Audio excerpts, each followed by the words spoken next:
और उसके बाद वो जंगल एक बार फिर से सुमन की चीखों से गूंज उठा।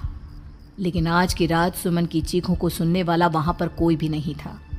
अगर वहां पर कोई मौजूद था तो बस हरिया, जो कि अब एक भेड़िए में बदल चुका था। सुमन के बालों को पकड़कर घसीटते हुए वो जंगल के बीचों बीच एक जगह पर ले जा रहा था। अगली सुबह गांव में। अरे भाई, पता नहीं क्या बात है, अपने गांव का हरिया किसान और उसकी पत्नी सुमन दोनों गायब हैं। दोनों का कोई अता पता नहीं। अरे कैसी बातें कर रहे हो भाई, ये कब हुआ है? अरे पूरे गांव में खबर फैली पड़ी है। कल रात को दोनों खेत की तरफ जा रहे थे, लेकिन लौटकर आए ही नहीं। तो हो सकता है अपने खेत पर होंगे। पूरा गांव ढूंढ कर आया है भाई। जानते हो क्या मिला वहां पर? क्या हुआ भाई? क्या मिला? बताओ हमें, क्या मिला? अरे हरिया की पत्नी सुमन के कपड़े पड़े हुए थे। शरीर का एक एक कपड़ा फटा हुआ झोपड़ी के बाहर पड़ा था, लेकिन दोनों पति पत्नी का कोई पता ठिकाना नहीं था। अरे भाई, लेकिन उसका जो दोस्त है ना रामू किसान, उससे पता करके आते हैं ना। अब तक तो दोनों साथ ही खेत पर जाया करते थे।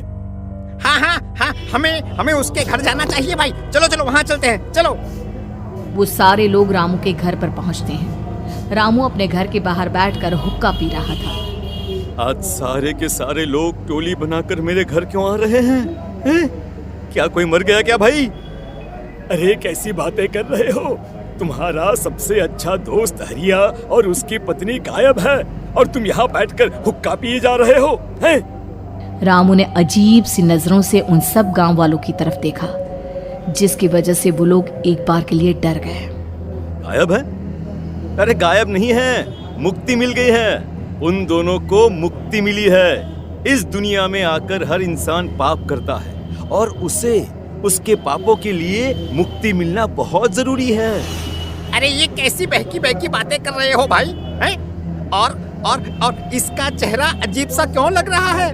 लगता है दोस्त के मरने का गम बैठ गया है। पागल हो गया है शायद ये पागल। ये बात सुनते ही रामू चीख कर जोर से चिल्लाते हुए कहता है, पागल मैं नहीं हूँ, पागल तुम सब हो। और ये शैतानी जंगल अब तुम में से किसी को नहीं छोड़ने वाला, सबको खा जाएगा। याद रखना मेरी बात। शैतानी जंगल? कैसा शैतानी जंगल? लगता है रामू पागल हो चुका है। हमें यहाँ से चलना चाहिए भाई। चलो चलो चलो। तभी रामू की पत्नी बाहर आती है।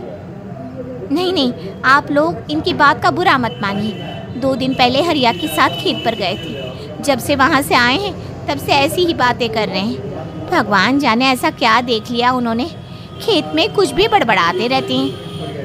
लेकिन गांव के लोगों ने कमला की कोई बात नहीं सुनी और वो सब वहां से चले गए। रात अब धीरे धीरे ढलने लगी थी। तभी अचानक किसी ने धीमी सी आवाज में रामू को पुकारा। रामू, आ जाओ, मैं तुम्हारा इंतजार कर रहा हूँ। और सुनो, अपनी पत्नी को साथ लेकर आना, नहीं तो काम अधूरा रह जाएगा। ये आवाज सुनते ही रामू के चेहरे पर शैतानी मुस्कुराहट आ जाती है। वो धीमे कदमों से अपने घर के अंदर आता है। क्या हुआ? तबीयत ठीक है ना अब आपकी? मैं तुझे अपने साथ खेत पर ले जाने आया, चल। मैं तुम्हारे साथ कहीं नहीं जाने वाली। मुन्ना गहरी नींद में सो रहा है और उसे अकेला छोड़कर मैं तुम्हारे साथ खेत पर नहीं आ सकती। वैसे भी तुम्हारे उन खेतों में भगवान जाने कौन सा राक्षस घूम रहा है, मुझे तो डर लगता है। रामू गुस्से में दांत पीसता अपनी झोपड़ी से बाहर आ जाता है और कमला गहरी नींद में अपने बच्चे के साथ सो जाती है। तभी अचानक रात को रामू की झोपड़ी के ऊपर एक साया वही गाना गुनगुनाते हुए घूमने लगता है जो हरिया के मोबाइल में बजा करता था। मैं मौत हूँ, मौत हूँ, मौत जो बसरी है चारों ओर, जो आएगी कहीं से मिल जाएगी सबको। मैं मौत हूँ,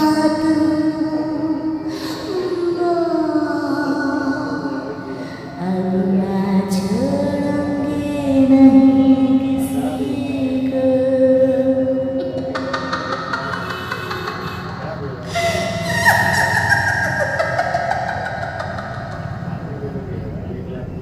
ये आवाज सुनकर रामू की पत्नी कमला की आंख खुलती है और वो देखती है कि उसका मुन्ना अपनी जगह से गायब था।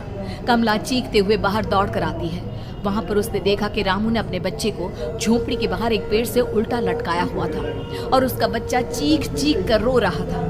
वहीं दूसरी तरफ एक साया बच्चे के ठीक नीचे आग जलाकर उसके चारों तरफ हैवानों की तरफ नाच रहा था। छोड़ दो मेरे बच्चे को। अरे क्या कर रहे हो तुम? शर्म नहीं आती तुम्हें अपने ही बच्चे को इस तरह मौत के हवाले करते हुए? अपना बच्चा? किसने कहा ये मेरा बच्चा है? अरे ये तो उस रामू की औलाद है, इस गांव के किसान रामू की, और मेरी दुश्मनी इस गांव के हर इंसान के साथ है। क्या कैसी बात कर रहे हो तुम?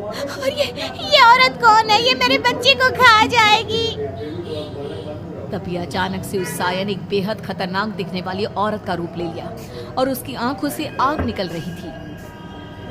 सही पहचाना तूने, मैं तेरे बच्चे को खा जाऊंगी। अगर तू अपनी इस हैवान पति रामू के साथ जंगल नहीं आई, मैं तेरे बच्चे को खा जाऊंगी। लेकिन क्यों? आखिर क्या चाहती हो तुम मुझसे? मुझे जंगल क्यों ले जाना चाहती हो? औरत बुरी तरह से ठहाके मार मार कर जोर जोर से हंसने लगी और साथ में ये तो तुझे वहाँ चलने के बाद ही पता चलेगा ना। अगर तू नहीं आई तो थोड़ी देर में तेरा ये बच्चा आग में जलकर मर जाएगा। चल जल्दी। नहीं मेरे बच्चे को छोड़ दो। तुम जहाँ कहोगे मैं तुम्हारे साथ चलने के लिए तैयार हूँ। और उसके बाद उस बच्चे को झोपड़ी में लिटाकर आगे आगे वो साया चल रहा था और उसके पीछे पीछे रामू अपनी पत्नी के बाल पकड़कर उसे घसीटते हुए जंगल की तरफ ले गया। जंगल में जाने के बाद इतनी खूबसूरत हो, आज की रात बस तुम और मैं एक दूसरे के साथ रहेंगे। मुझे तुमसे बहुत डर लग रहा है। तुम्हें क्या हो गया है? तुम तो बिल्कुल ठीक थे। वो होगा जो हमारे बीच होना चाहिए। तो आओ अपने आप को मेरे हवाले कर दो। कमला ने डर की वजह से अपनी दोनों आंखें कसकर बंद कर ली थी। रामू ने बुरी तरह से चीख कर कमला से कहा, आंखें खोलो अपनी और मेरी तरफ देखो। कमला ने जैसे ही अपनी आंखें खोली उसने देखा कि रामू एक खतरनाक खूनी हैवान में बदल चुका था। कौन हो तुम? जाने दो मुझे।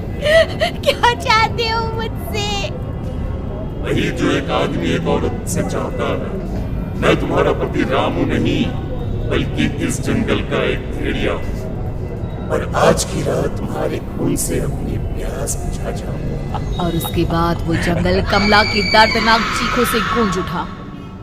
अगली सुबह कमला के कपड़े भी जंगल में उसी तरह पाए गए जैसे कि सुमन के पाए गए थे। इस घटना के बाद पूरे गांव में दहशत का माहौल था। अपने माँ बाप की मौत और गांव में हो रहे इस तरह की घटनाओं की खबर सुनकर किशन शहर से गांव लौट आया था। अपने माँ बाप की बेदर्द मौत की वजह से वो बहुत परेशान था। तभी अचानक उसे अपने घर में खाट के नीचे पड़ा हुआ वो मोबाइल फ़ोन मिला जो उसने अपने पापा हरिया को गिफ्ट किया था। अरे कितने प्यार से पापा के लिए मोबाइल फोन लेकर आया था। इसे एक दिन भी काम में नहीं ले पाए। और आखिर कौन है जो गांव में इस तरह की हत्याएं कर रहा है? क्या है इन सब के पीछे? क्या है? मुझे पता करना ही होगा, वरना एक दिन पूरा का पूरा गांव खाली हो जाएगा। इस गांव में एक भी जिंदा इंसान नहीं बचेगा। गांव के लोगों की मदद करने के इरादे से किशन अपने गांव से दूर एक दूसरे गांव में बहुत बड़े तांत्रिक के पास मिलने के लिए गया। तांत्रिक बाबा, अब आप ही कुछ उपाय बता सकते हैं। भगवान जाने हमारे गांव को किसकी नजर लग गई है। नजर नहीं लगी है, किसी ने तुम्हारे गांव को बद्दुआ दी है। किसी सताई हुई आत्मा का प्रकोप है और अब वो पूरे गांव में किसी को नहीं छोड़ेगी जब तक उसकी आत्मा को शांति नहीं मिल जाती। अरे लेकिन ऐसा कौन है बाबा? किसकी आत्मा है और कैसे मिलेगी उसे शांति? मौत है, मौत कहीं से भी आएगी और सबको निगल जाएगी। इससे बचने का सिर्फ एक ही उपाय है, लेकिन उस उपाय को करना आसान नहीं होगा। जो भी उस उपाय को करने की कोशिश करेगा उसकी जान जा सकती है। भले ही मेरी जान चली जाए, लेकिन मैं अपने गांव के लोगों की जान बचाने की पूरी कोशिश करूंगा बाबा। तो ठीक है फिर, अगली अमावस की रात जैसा मैं कहता हूँ वैसा ही करना। अमावस की रात तांत्रिक के बताए अनुसार किशन अपने साथ केरोसिन लेकर जंगल की तरफ चल पड़ा। उसके हाथ में देवी के मंदिर का सिंदूर भी था। किशन जंगल के बीचों बीच पहुंचा। ये देखकर उसकी आंखें फटी की फटी रह गई। वहां एक उबलते पानी का तालाब था और कई लोगों की लाश लटक रही थी। किशन की माँ बाप की लाश भी वहीं थी। माँ, बापू, क्या हो गया? ये क्या हो गया? तभी वहां पर एक औरत और आदमी आते हैं। उन्हें देखकर किशन चौंक जाता है। गोपाल काका, आपकी तो 5 साल पहले मौत हो गई थी। और निर्मला काकी, आप? मौत तो हो गई थी, लेकिन तुम ये नहीं जानते कि हमारी मौत कैसे हुई थी। क्या कहना चाहते हैं आप? कुछ नहीं, बस ये जान लो कि अब इस गांव में कोई जिंदा नहीं बचेगा। लेकिन क्यों काकी? क्योंकि 5 साल पहले इन गांव वालों ने मुझे डायन बताकर पत्थर मार मार के मार डाला। मेरी कोई गलती नहीं थी। गांव का एक बच्चा क्या लापता हुआ, सारा इल्जाम मेरी पत्नी पे डाल दिया। और जब मैंने निर्मला की जान बचाने की कोशिश की तो मुझे भी मार डाला।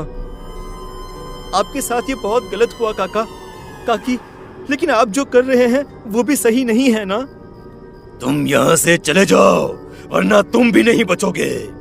हमारी आत्मा पिछले 5 साल से मुक्ति के लिए भटक रही है। चले जाओ यहाँ से। मौका देखकर किशन सिंदूर उन दोनों के ऊपर डाल देता है। उनका शरीर जलने लगता है और वो भयानक तरीके से चिल्लाने लगते हैं। अगले ही पल किशन उनके ऊपर केरोसिन डाल देता है और वो दोनों जल जाते हैं। किशन अपने माँ बाप और दूसरी लाशों का अंतिम संस्कार करवाता है और अपने घर लौट आता है, लेकिन वो अभी भी